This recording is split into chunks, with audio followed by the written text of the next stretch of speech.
വേറെ ഒന്നും പറയാനില്ല. ഞങ്ങൾക്ക് ജീവൻ പോയുന്നില്ല, അങ്ങേര് പോയെന്നുള്ളൂ. ഞങ്ങളുടെ ഇവിടെ ഞങ്ങൾ ചങ്കത്തന്നെ ഇരിക്കുന്നു.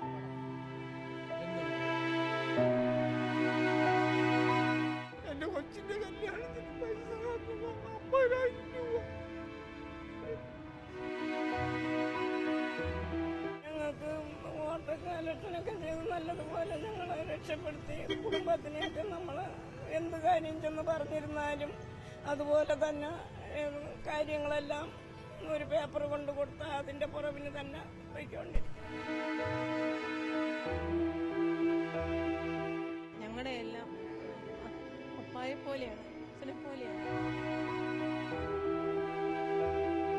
ഈ ജനങ്ങളുടെ നേതാവായിരുന്നു പുള്ളി, ജനസമൂഹത്തിന്റെ നേതാവായിരുന്നു പുള്ളി.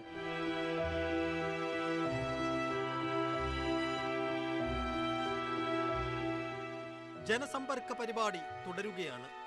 ഒടുക്കമില്ലാതെ ഒടുക്കമുറിയാതെ. പുതുപ്പള്ളി സെന്റ് ജോർജ് ഓർത്തഡോക്സ് പള്ളി സെമിത്തേരിയിലേക്ക് കുഞ്ഞൂഞ്ഞ് പുതിയ ഓഫീസ് മാറിയിട്ട് വർഷം 1 ആകുന്നു. പരാതിയും പരിഭവങ്ങളും കേട്ട് വിശ്രമം. പുറത്ത് അർച്ചനപ്പൂക്കളേറ്റുവാങ്ങി മറിയാമ്മ തളർന്നതറിയാതെ കുഞ്ഞൂഞ്ഞു മയങ്ങുന്നു. ആൾത്തിരക്കിനിടയിലെ നിത്യത.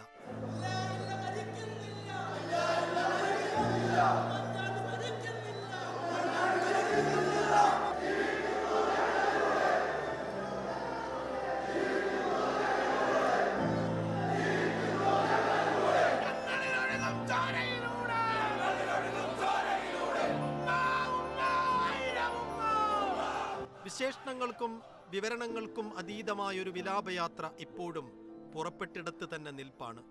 പോയത് കുടുംബത്തിനോ കോൺഗ്രസ് പാർട്ടിക്കോ പുതുപ്പള്ളിക്കോ മാത്രമല്ലെന്ന് കേരളം അടിവരയിട്ട നിമിഷങ്ങൾ. തന്നതിൻ്റെയും കിട്ടിയതിൻ്റെയും നന്ദി കാണിക്കാൻ മാത്രം കാത്തുപാർത്തു നിന്നവരെയല്ല വഴിയോരങ്ങളിൽ മുഴുവൻ കണ്ടത്. ജീവിതത്തിൽ നേരെ ഒരു നോക്ക് കണ്ടിട്ട് പോലുമില്ലാത്തവരുടെയും ആരൊക്കെയോ ആയിരുന്നു ഉമ്മൻചാണ്ടി.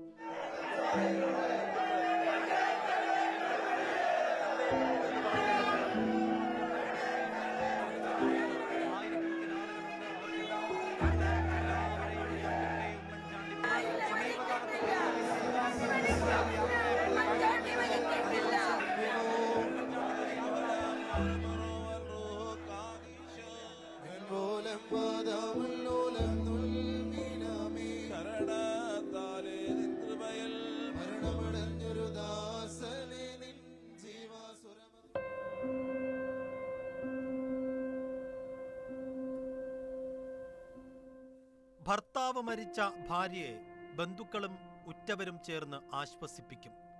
പക്ഷേ അതിനൊരു പരിധിയുണ്ടാകും.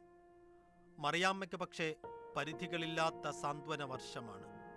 മറിയാമ്മ ഉമ്മൻചാണ്ടിയുടെ നല്ല പാതിയാണ്.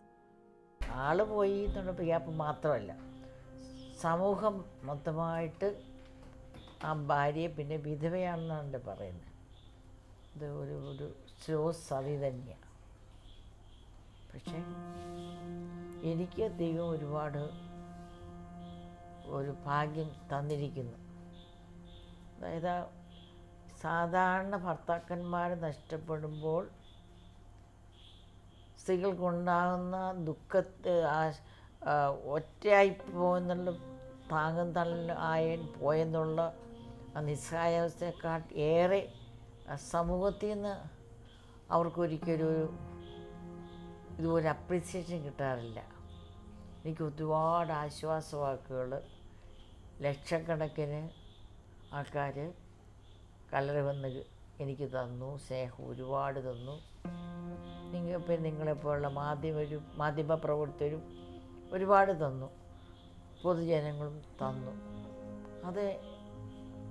അതെൻ്റെ ആ ഒരു വലിയൊരു ആശ്വാസം തന്നെയാണ്. പുറത്തിപ്പോഴും അതേ ആൾക്കൂട്ടം കൂടി നിൽപ്പുണ്ട്. അകത്തു പക്ഷേ കുഞ്ഞുഞ്ഞൊറ്റക്കല്ലേ എന്നാലോചിക്കുമ്പോൾ മറിയാമ്മക്കകത്തും ഒരു ആളൽ വരും. ഉമ്മൻചാണ്ടി എന്നോട് കല്യാണത്തിന് തന്നെ പറഞ്ഞിട്ടുണ്ട്, എനിക്ക് ഏറ്റവും ഭയപ്പെടുത്തുന്ന ഒരു കാര്യമാണ് ഏകാന്തത. ഐസിയുവിൽ കടത്തിയിട്ടില്ല, ഞങ്ങൾ 5 പേരുണ്ടായിരുന്നു. അദ്ദേഹം ഒരു മുറിയിൽ നിങ്ങൾക്ക് ആർക്കും അറിയത്തില്ല, ചങ്കുറപ്പോടെ കാര്യങ്ങൾ ചെയ്യുന്നൊരു വ്യക്തിയാണ്. വളരെ ധൈര്യമായിട്ട് നേരിടുന്നൊരു വ്യക്തിയാണ്, സോഫ്റ്റായിട്ട് സംസാരിക്കുമെങ്കിലും. പക്ഷെ അദ്ദേഹം ഒരു മുറി ഒറ്റയ്ക്ക് കിടക്കാൻ പേടിയായിരുന്നു. മറിയാമ്മയ്ക്കും മക്കൾക്കും അപ്പൻ ബാക്കിയാക്കിപ്പോയ ഏറ്റവും വലിയ സ്വത്തും അതേ ആൾക്കൂട്ടം തന്നെയാണ്. അവരിപ്പോഴും ആ വീടിൻ്റെ ചുറ്റിലുമുണ്ട്. വരുന്ന ആളുകളും അവർ പറയുന്ന കാര്യങ്ങളും അപ്പം അവർക്ക് വേണ്ടി ചെയ്ത കാര്യങ്ങളും അതെല്ലാം കേട്ട് ആ നന്മ ഒക്കെ അറിയുമ്പോഴാണ് ഞാൻ സത്യം പറഞ്ഞ ഒരു വളരെ ഭാഗ്യം ചെയ്ത മകളാണല്ലോ എന്ന് ചിന്തിക്കുന്നത്. അപ്പം അവർ നൽകുന്ന ആ സ്നേഹത്തിലും അവർ പറയുന്ന അപ്പയെപ്പറ്റി പറയുന്ന എല്ലാ കാര്യത്തിലുമാണ് നമുക്കൊരു ആശ്വാസം കണ്ടെത്താൻ സാധിക്കുന്ന. ഒരിക്കലും അത് ഗ്യാപ്പ് നമുക്കൊരിക്കലും ഫില്ല് ചെയ്യാൻ പറ്റുന്നതല്ല, വാക്യൂം ഫില്ലാകത്തില്ല.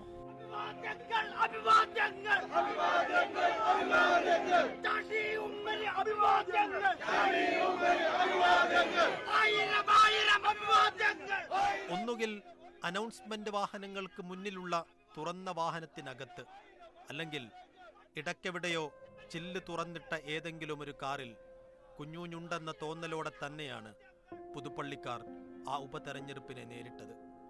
പ്രചാരണ വേദികളിലും ഇടവഴികളിലും കവലകളിലുമൊക്കെ ഉമ്മൻചാണ്ടി തന്നെയാണ് നിറഞ്ഞു നിന്നത്. കുഞ്ഞൂഞ്ഞ് മരിച്ചെന്ന യാഥാർത്ഥ്യം ഉൾക്കൊള്ളാൻ കഴിഞ്ഞവർ മാത്രം മകൻ ചാണ്ടിയിൽ കുഞ്ഞൂഞ്ഞിനെ കണ്ടു. കുഞ്ഞൂഞ്ഞോർമ്മകൾ ആർത്തലയടിച്ച തെരഞ്ഞെടുപ്പിനൊടുക്കം ജനവിധി വന്നു. ജയിച്ചത് ചാണ്ടിയല്ല, കുഞ്ഞൂഞ്ഞ് തന്നെയാണെന്നതും പുതുപ്പള്ളി സാക്ഷ്യം.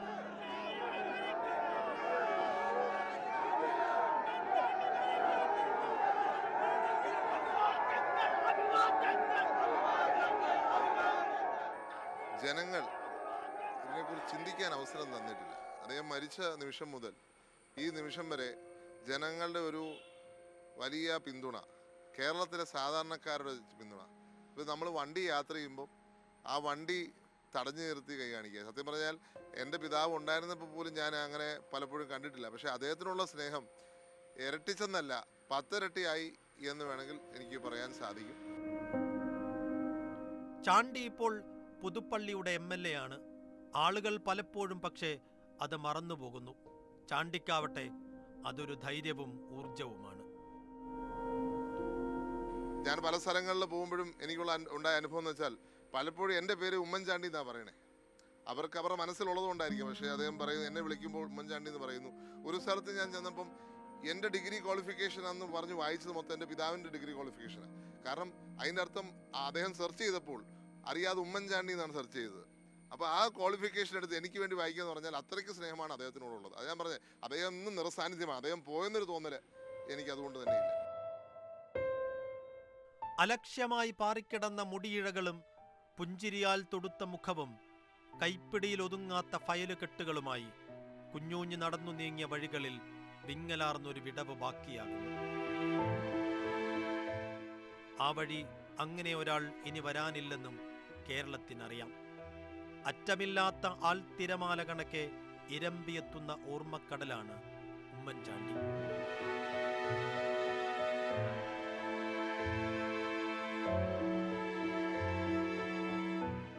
ജീവിതവും മരണവും മാത്രമല്ല, ഉമ്മൻചാണ്ടി എന്ന ശൂന്യത കേരള രാഷ്ട്രീയത്തിലുണ്ടാക്കിയ പ്രതിഫലനങ്ങളും ചരിത്രമാണ്. കാറ്റും കോളും നിറഞ്ഞ കേരള രാഷ്ട്രീയത്തിന്റെ ഓരോ സ്പന്ദനങ്ങളിലും കുഞ്ഞൂഞ്ഞോർമ്മകൾ കടന്നുവരും. അതിന് വൻപിച്ച പിന്തുണയാണ് ഇവിടെ ലഭിച്ചത്. ഇതിനോട് സഹകരിച്ച എല്ലാവരെയും ഞാൻ ആദ്യമായി അഭിവാദ്യം ചെയ്യുക. ജനകീയ വിഷയങ്ങളിൽ, വികസന വഴികളിൽ, സമരരീതികളിൽ, രാഷ്ട്രീയ ഏറ്റുമുട്ടലുകളിൽ ഉമ്മൻചാണ്ടിയുമായുള്ള താരതമ്യം ഇനി വരാനിരിക്കുന്നവർക്കും മുമ്പേ വന്നുപോയവർക്കും വെല്ലുവിളിയാണെന്നുള്ളത് അവിതർക്കിതം.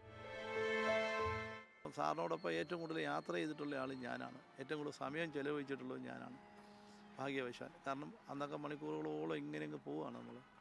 പിന്നെ രാവെന്നോ പകലെന്നോ ഇല്ലാതെ ആളുകളെ കാണാനങ്ങ് നിൽക്കില്ല. എത്രയോ രാത്രികളെ ഒരുപോലെ കണ്ണടയ്ക്കാതെ നിന്ന് ത്രൂ ഔട്ട് ഹോൾ നൈറ്റ് നിന്ന് ആളുകളെ കണ്ടിട്ടുണ്ട്.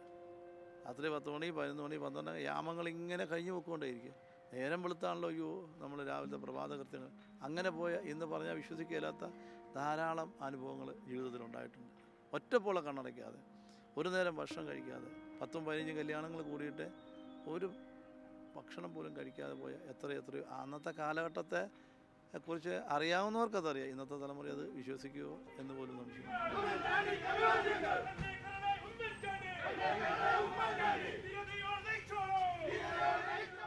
വന്നിറങ്ങി കഴിഞ്ഞാൽ കാറിന് ചുറ്റും ആൾക്കാർ കൂടുക, അകത്തോട് കയറി വരത്തില്ല. അവരുടെ കാര്യങ്ങളെ പറഞ്ഞ് നടന്ന് എല്ലാവരുടെയും കഴിഞ്ഞിട്ടേ കയറി വരത്തുള്ളൂ. അപ്പോൾ അകത്ത് കുറേ ആൾക്കാരുണ്ട്. പിന്നെ അകത്തുള്ള ആൾക്കാരോട് സംസാരിക്കും. തെരുവുകൾ വീണ്ടും സമര കോലാഹലങ്ങൾ കൊണ്ട് നിറയുമ്പോൾ, കല്ലേറുകളും കരിങ്കൊടികളും കൊണ്ട് രാഷ്ട്രീയ ഭൂമിക തിളച്ചുമറിയുമ്പോൾ കേരളം ഉമ്മൻചാണ്ടിയെ ഓർക്കും. വീണ്ടും താരതമ്യം.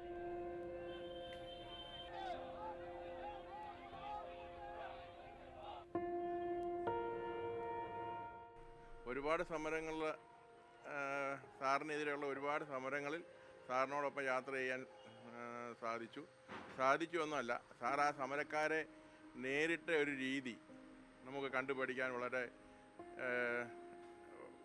ഒരു അനുഭവമായിട്ടുണ്ടായി. എന്ന് പറഞ്ഞാൽ ഒരു മനുഷ്യനെ ഒന്ന് നോവിക്കുകയോ ഒരു മനുഷ്യനെ വണ്ടിയുടെ മുമ്പിൽ നിന്ന് വലിച്ചു മാറ്റാൻ പറയുമോ, അവർ വഴി തടഞ്ഞാൽ വഴി തടഞ്ഞ് അവിടെ നിൽക്കും. അത് കഴിഞ്ഞാൽ അവർ വല്ല വാക്ക് പറയുന്നുണ്ട്, 2 വാക്ക് പറഞ്ഞിട്ട് പോലീസുകാർ പറയുമ്പോൾ അവർ മാറുക. അല്ലാതെ അവരെ പിടിച്ചു മാറ്റാൻ എനിക്ക് പോകണം, അല്ലെ എൻ്റെ സമയം വേസ്റ്റ് ആകുന്നു, അങ്ങനെയുള്ള ഒരു വാക്ക് ഇന്ന് വരെ പറഞ്ഞിട്ടില്ല. ആ ഒരു കാരണം കൊണ്ട് ഞാൻ ഇന്നും ഉറച്ചു വിശ്വസിക്കുന്നത് സെക്രട്ടേറിയറ്റിലെ സമരത്തിന് വന്നവർ, വഴി തടയാൻ വന്നവർ, കരിങ്കൊടി കാണിക്കാൻ വന്നവർ എല്ലാം ഇന്ന് സാറിൻ്റെ മനസ്സിൽ നിറഞ്ഞു നിൽക്കുക. മഹാമാരികളും മഹാദുരന്തങ്ങളും വീണ്ടും നാടിനെ ശ്വാസം മുട്ടിച്ചപ്പോഴും ഉമ്മൻചാണ്ടിയുടെ ക്രൈസിസ് മാനേജ്മെന്റ് മോഡൽ ചർച്ചയായി. സുനാമിക്കാലത്തെ കരുതലും കരവലയവും ഇരമ്പിയാർക്കുന്ന സ്മരണകളായി. കേരളത്തിലെ ഉമ്മൻചാണ്ടി സാർ അന്ന് അദ്ദേഹം ആദ്യ തവണ മുഖ്യമന്ത്രിയായപ്പോഴാണ് അദ്ദേഹം അത് കൈകാര്യം ചെയ്ത പോലെ വേറെ ഒരു സംസ്ഥാനത്തും വേറെ ഒരു രാജ്യത്തും കൈകാര്യം ചെയ്തിട്ടില്ല. അന്ന് ധനകാര്യമന്ത്രിയായിരുന്ന വക്കം പുരുഷോത്തനായിരുന്നു. അദ്ദേഹത്തെ വിളിച്ചു പറഞ്ഞു, പെട്ടെന്നുള്ള മറ്റ് അറേഞ്ച്മെൻറ്റ്സൊക്കെ ചെയ്യാനുള്ള ഏർപ്പാട് ചെയ്യുക, മറ്റ് അവൈലബിളുള്ള മന്ത്രിമാരെ അറിയിക്കുക, വീണ്ടും ചീഫ് സെക്രട്ടറി ഉന്നത ഉദ്യോഗസ്ഥന്മാരുടെയൊക്കെ യോഗം വിളിച്ചു കൂട്ടാൻ പറഞ്ഞു. എന്നിട്ടാണ് അദ്ദേഹം നേരെ ആറാട്ടുപുഴ വന്ന് ഈ സ്ഥലങ്ങളാദ്യം സന്ദർശിച്ചു. അതിനുശേഷം മരണപ്പെട്ടവരുടെ വീടുകൾ സന്ദർശിച്ചു. പിന്നെ ഹോസ്പിറ്റലിൽ പോയി എല്ലാവരെയും കണ്ടു. എന്നിട്ട് അദ്ദേഹം അവിടുന്ന് അപ്പം തന്നെ 9 മണി കഴിഞ്ഞ് 9-9:30 മണിയായിട്ടുണ്ട്. എന്നിട്ട് അപ്പം തന്നെ ചീഫ് സെക്രട്ടറിയെ വിളിച്ചു വന്ന് ക്യാബിനറ്റോ അവൈലബിൾ ആയിട്ടുള്ള മന്ത്രിമാരെ വെച്ച് ക്യാബിനറ്റ് കൊണ്ടുവന്നു പറഞ്ഞു.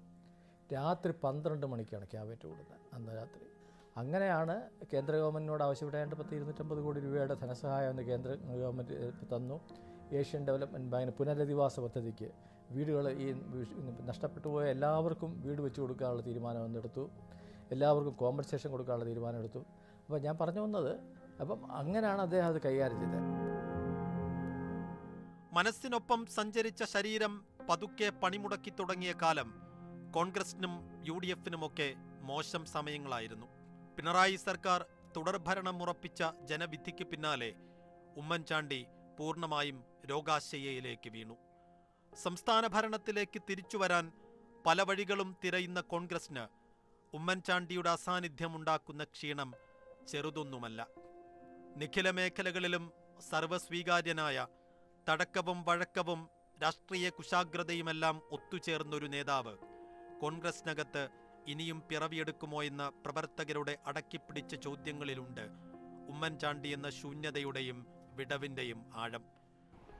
എനിക്ക് തോന്നുന്നു അടുത്ത നിയമസഭാ തെരഞ്ഞെടുപ്പിലായിരിക്കും ഉമ്മൻചാണ്ടിയുടെ നേതൃപരമായ അഭാവം കൂടുതൽ പ്രതിഫലിക്കുക എന്നാണ് തോന്നുന്നത്. കാരണം ഈ ലോക്സഭാ തെരഞ്ഞെടുപ്പ് വന്നു, പക്ഷേ ഇവിടെ സാഹചര്യങ്ങൾ UDF-ന് വലിയ തോതിൽ അനുകൂലമായിരുന്നു. ഈ ഒരു ഫലം 18 or 19 സീറ്റ് എന്നുള്ളത് എല്ലാവരും പ്രതീക്ഷിച്ചതാണ്. അപ്പം അതിനേക്കാൾ ഉപരി പക്ഷേ അടുത്ത നിയമസഭാ തെരഞ്ഞെടുപ്പ് കുറേ കൂടെ ക്രിട്ടിക്കലായിരിക്കുമെന്ന കാര്യത്തിൽ യാതൊരു സംശയമില്ല. അതിന് നേതൃത്വം നൽകുക എന്ന് പറയുന്നത് മറ്റൊന്നായിരിക്കും. UDF-ലെ എല്ലാ ഘടകകക്ഷികൾക്കും UDF-നെ പിന്തുണയ്ക്കുന്ന ജനവിഭാഗങ്ങളുടെയും ഹൃദയത്തിലായിരുന്നു ഉമ്മൻചാണ്ടി. അങ്ങനെ ഒരു സ്ഥാനം വേറെ ആർക്കും ഉണ്ടാവുമെന്ന് എനിക്ക് തോന്നുന്നില്ല. അപ്പോൾ ഉമ്മൻചാണ്ടിയുടെ വേർപാട് അത് UDF-നെ ബാധിച്ചിട്ടുണ്ട്, തീർച്ചയായിട്ടും ബാധിച്ചിട്ടുണ്ട്. ഞങ്ങളെല്ലാവരെയും വ്യക്തിപരമായും സംഘടനാപരമായും എല്ലാം ബാധിച്ചിട്ടുണ്ട്.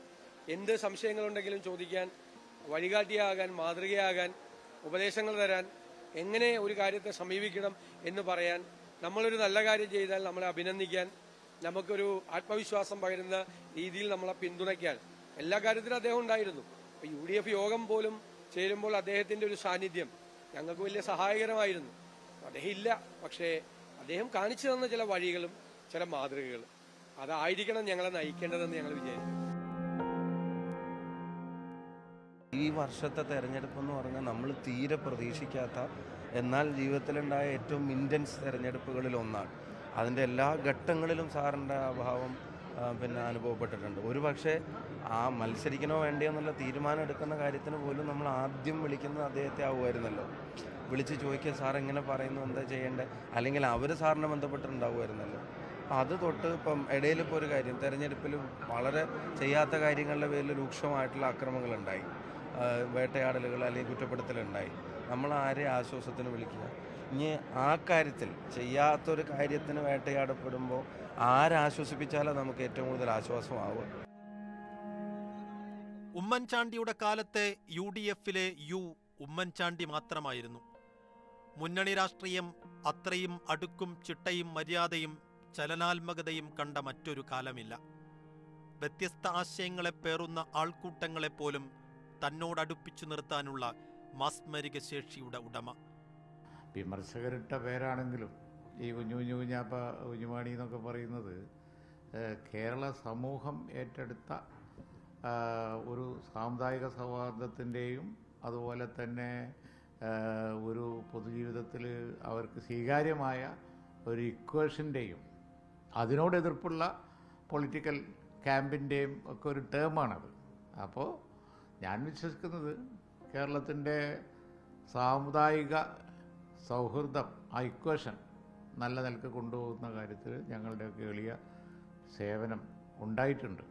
അപ്പോൾ ഒരു വ്യക്തിപരമായ കുറേ കൂട്ടുകെട്ടുകൾ എന്നതിലപ്പുറം അതിന് വളരെ പൊതുപ്രാധാന്യം ഉണ്ട്, അന്നും ഇന്നും എന്നും ഉണ്ട്. അപ്പോൾ അദ്ദേഹമില്ല, മാണിസാറില്ല, പിന്നെ നാളെ നമ്മളൊക്കെ ഉണ്ടാവില്ല. പക്ഷേ അത്തരത്തിലുള്ള ലീഡേഴ്സ് ഉയർന്നു വരികയും ഈ പറഞ്ഞ കാര്യങ്ങളൊക്കെ എന്നും നിലനിൽക്കുകയും വേണമെന്നാണ് എൻ്റെ ആശ. അധികാരത്തിന് പുതിയ നിർവചനങ്ങൾ സമ്മാനിച്ച ഭരണാധികാരിയായിരുന്നു ഉമ്മൻചാണ്ടി. കേരളത്തിന് അന്നോളവും പിന്നിന്നോളവും പരിചയമില്ലാത്ത ജനായത്ത ശൈലികൾ.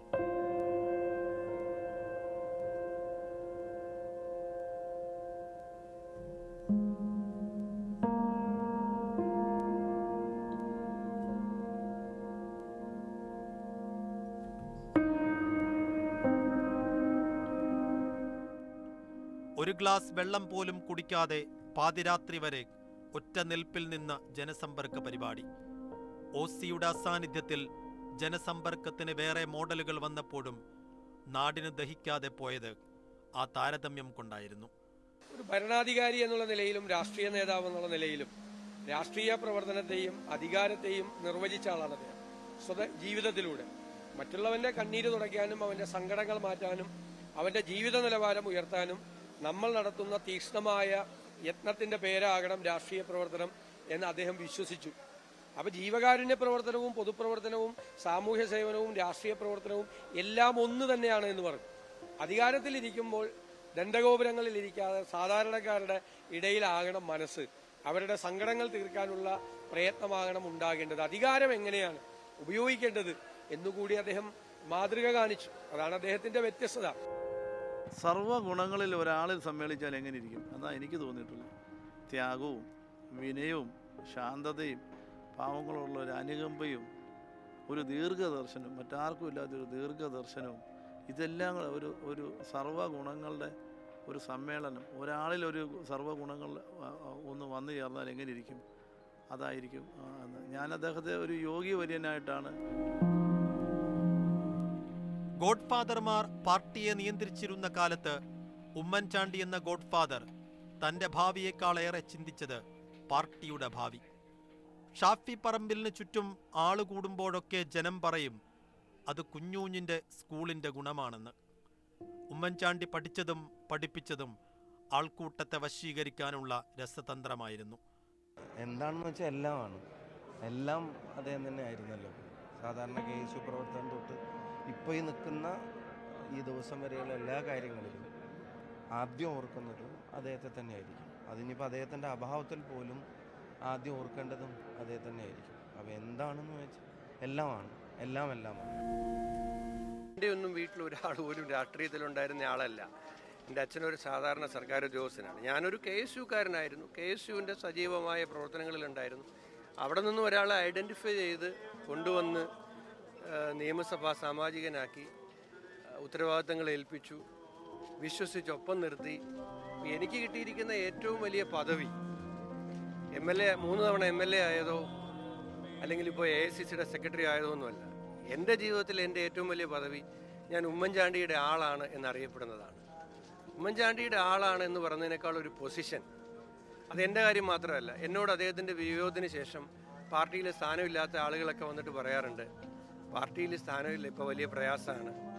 സാറുണ്ടായിരുന്ന കാലത്ത് സ്ഥാനമൊന്നും വേണ്ടായിരുന്നു. ഉമ്മൻചാണ്ടിയുടെ ആൾ എന്ന് പറയുന്നത് ഒരു വലിയ പൊസിഷനായിരുന്നു, കോൺഗ്രസ് പാർട്ടിയിലാണെങ്കിൽ പോലും. താൻ വളരുമ്പോൾ ഒപ്പം പാർട്ടിയും വളരുമെന്ന് OC ചിന്തിച്ചു. വ്യക്തി താല്പര്യങ്ങളിൽ ഗ്രൂപ്പ് ഉണ്ടാക്കിയവരിൽ നിന്നും ഏറെ ദൂരത്തായിരുന്നു ഉമ്മൻചാണ്ടി എന്ന ഗ്രൂപ്പ് ലീഡർ. ഉമ്മൻചാണ്ടി സാറിൻ്റെ പ്രത്യേകത നേതൃത്വത്തിലായവരെ വാർത്തെടുക്കുകയല്ല, വളരെ താഴെത്തട്ടുള്ള ആളുകളെ കണ്ടെത്തി നേതാക്കന്മാരാക്കുന്ന ഒരു മാതൃകയാണ് അദ്ദേഹത്തിൻ്റെതുള്ളത്. ഞാനിപ്പോഴും ഓർക്കുന്നുണ്ട്, ഞാൻ കോളേജിൽ പഠിക്കുമ്പോൾ ജയിലിൽ കിടക്കുമ്പോഴാണ് ആദ്യമായിട്ട് ഉമ്മൻചാണ്ടി സാറിനെ കാണുന്നത്. അന്ന് അവിടെ ഉണ്ടായിരുന്ന മുഴുവൻ ആളുകളെ അദ്ദേഹം നോക്കുന്നത് ഒരേ നോട്ടമാണ്. അതിന് പ്രോട്ടോക്കോളുകളില്ല, വലിപ്പച്ചെറുപ്പമില്ല, എല്ലാ ആളുകൾക്കും തുല്യമായ പരിഗണന കിട്ടുന്നൊരു നോട്ടം, ആ ഒരു ചേർത്ത് പിടിക്കൽ, അതൊരു ചെറിയ കാര്യമല്ല പൊളിറ്റിക്സ്.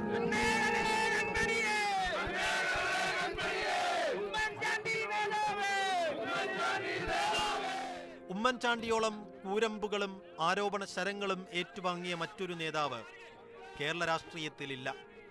കേട്ടാലറക്കുന്ന അപസർപ്പക കഥകളുടെയും വേട്ടയാടലുകളുടെയും കാലത്തും പിന്നീട് അഗ്നിശുദ്ധി വരുത്തിയപ്പോഴുമൊക്കെ ഒരേ മുഖഭാവം.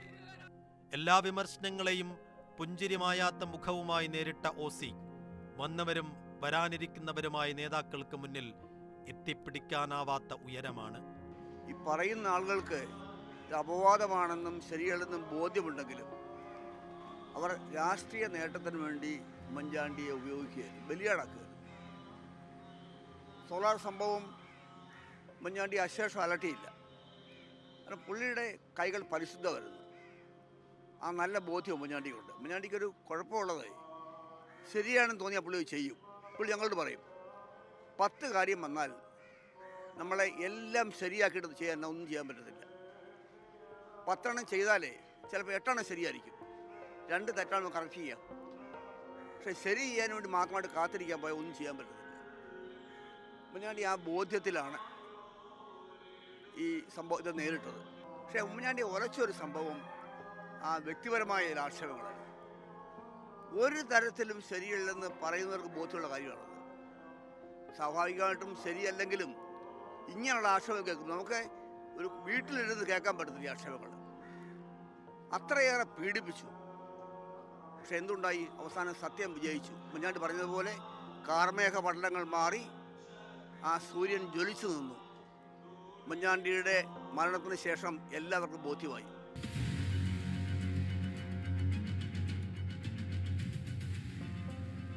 ഒടുക്കം വിയോഗത്തിന് ഒരാണ്ട് തികയുന്ന വേളയിലാണ് വിഴിഞ്ഞത്ത് മദർഷിപ്പ് അടുത്തത്. യാർഡിൽ ഇറക്കി വെച്ച കണ്ടെയ്നറുകൾ നിറയെ ഉമ്മൻചാണ്ടിയുടെ വിയർപ്പോഹരിയുടെ ഓർമ്മകൾ. ട്രയൽ റൺ വേദിയിൽ നിന്ന് ആ ഓർമ്മചിത്രങ്ങൾ എടുത്തു മാറ്റാൻ ശ്രമിച്ച് പരാജയപ്പെട്ട സംഘാടകർ. കാലം എത്ര കടന്നുപോയാലും നാടിന് മറക്കാൻ കഴിയാത്ത കേരള മോഡൽ. 6000 കോടിയുടെ അഴിമതി എന്നാണ് പറഞ്ഞത്. ഉമ്മൻചാണ്ടി കാര്യം പറഞ്ഞു, നിങ്ങൾക്ക് ആക്ഷേപങ്ങൾ ഉന്നയിക്കാം, ഞാനത് കേൾക്കും, പരിഹാരമുണ്ടാക്കാൻ ശ്രമിക്കാം. പക്ഷേ അഴിമതി ആരോപണങ്ങൾ ഉന്നയിച്ച് ഈ പദ്ധതി തകർക്കാൻ ശ്രമിച്ചാൽ ഞാൻ അനുവദിക്കില്ല എന്ന് അദ്ദേഹം പറഞ്ഞത്. അത് ഇച്ഛാശക്തിയാണ്. കേരളം കണ്ട് ഏറ്റവും കരുത്തനായ ഭരണാധികാരി. വികസന രംഗത്ത് കേരളം വളരെയേറെ മുമ്പോട്ട് പോയി. അപ്പോൾ അത് ഉമ്മൻചാണ്ടിയുടെ റിച്ച് ട്രിബ്യൂട്ടാണ്. വിഴിഞ്ഞമാണെങ്കിലും പിന്നെ കൊച്ചിൻ മെട്രോ ആണെങ്കിലും നിരവധി വികസന പദ്ധതികളാണെങ്കിലും അതെല്ലാം ഉമ്മൻചാണ്ടിയുടെ വലിയ നേട്ടങ്ങളാണ്. ഇത് ഈ ദേവാലയം ശരിക്കും നവമധ്യസ്ഥരുടെ മധ്യസ്ഥതയിലുള്ള ദേവാലയമാണ്. പൗരസ്ത്യ ജോർജിയൻ തീർത്ഥാടന കേന്ദ്രമാണ്. പക്ഷേ എങ്കിലും ഇപ്പോൾ ഉമ്മൻചാണ്ടി സാറിൻ്റെ മരണശേഷം ഈ കേരളത്തിലും കേരളത്തിന് വെളിയിലുള്ളവർ ഒരു ദേശീയ പ്രാധാന്യമുള്ള ഒരു വ്യക്തി എന്നുള്ള രീതിയിൽ, അതുപോലെ തന്നെ എല്ലാവരുടെയും ജനങ്ങളോട് ആ രീതിയിൽ ഒരു മനുഷ്യസഹജമായ ഒരു കരുതലും സ്നേഹവും ഒക്കെ ഉണ്ടായിരുന്നുകൊണ്ട് ഒത്തിരിയധികം ജനങ്ങൾ ഈ കല്ലറയിൽ വന്നു പോകുന്ന ഒരു കാഴ്ചയാണ്. അത് നാനാജാതി മത്സരമായിട്ടുള്ളവർ, സമയമൊന്നുമില്ല, കാരണം 10-11 മണി വരെയൊക്കെ യാത്ര ചെയ്യുന്നവരൊക്കെ അവിടെ വന്നു പോകുന്ന ഒരു രീതിയാണ്. അങ്ങ് കോഴിക്കോട് മലപ്പുറം ഏരിയ എന്നും അതുപോലെ തന്നെ തിരുവനന്തപുരം മുതലുള്ള ഏരിയ എന്നും എല്ലാം തന്നെ കടന്നു വരുന്ന രീതിയാണ്. ഇടമുറിയാതെ ശരിക്കും ആൾക്കാർ വരുന്നുണ്ട്. കൂടുതലും വെള്ളി, ശനി, ഞായർ ദിവസങ്ങളിലും അവധി ദിവസങ്ങളിലുമാണ് കൂടുതൽ ആൾക്കാർ വരുന്നത്. എങ്കിലും ഇവിടെ എല്ലാ സമയങ്ങളിലും തന്നെ പള്ളി വരുന്നതോട് ചേർന്ന് അവിടെയും ആൾക്കാർ പോയി സംബന്ധിക്കുന്നു, പ്രാർത്ഥിക്കുന്നു. കണ്ണും കാതും വീണ്ടും കല്ലറക്കരികിലേക്ക് തന്നെ തുറന്നു വെക്കുന്നു. ആൾക്കൂട്ടം പൊതിഞ്ഞു തന്നെ നിൽപ്പാണ്. അന്ന് ആൾക്കൂട്ടത്തിലേക്ക് കുഞ്ഞുകുഞ്ഞു വന്നു ചേരുകയായിരുന്നുവെങ്കിൽ ഇന്നു തിരിച്ചാണ്. അറ്റവും പേരുകളുമില്ലാത്ത ജനം എവിടെ നിന്നൊക്കെയോ ചോദിച്ചും അറിഞ്ഞും പുതുപ്പള്ളിയിലേക്ക് പ്രവഹിക്കുന്നു.